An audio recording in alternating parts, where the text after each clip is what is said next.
ወንጌላዊ ዮሐንስ በህይወቱ ስቆ አያውቅምና ቁጹረ ገጽ ትላለች ቤተክርስቲያን። ፊቱ በሐዘን የጠቆረ በተለይ ዓርብ ዕለት ክርስቶስ ሲሰቀል ቆሟል ነበር። እዛ አይቶ የጌታ መከራ አይኑ ላይ ስላለ ፊቱ ሐዘን አለበት። ለዚህ ነው ሁለቴ ሞት የለም ብሎ የወሰደው ጌታ እና ቅዱስ ዮሐንስ አንድ ቀን ግን ከልቡ ከት ብሎ ስቋል።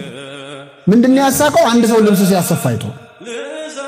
ምን ያስቃል ካላችሁ ልብስ የሚያሰፋው ሰውዬ ተከራክሮ ቁመቱን ወርዱን ሲከራከር የእግዚአብሔር መልአክ መጣና ለዮሐንስ የሰውዬ እኮ ነገ ጧት ይሞታል። ምን እያደረገ ነው? አሁን ልብስ እያሰፋ። እኛ እኮ እንደዛ ነን። ስንት ዓመት እንደቀረን ታውቃላችሁ? ዛሬ ቢሆንስ ምን ሞተው፣ ነገ ጧት ቢሆን ምን ሞተው አናውቅም። ስንት ዓመት እንደምንኖር አናውቅም። ስንት ጊዜ እንደቀረን አናውቅም። ግን ዘላለም እንደሚኖር ሰው ነው የምንለፋው።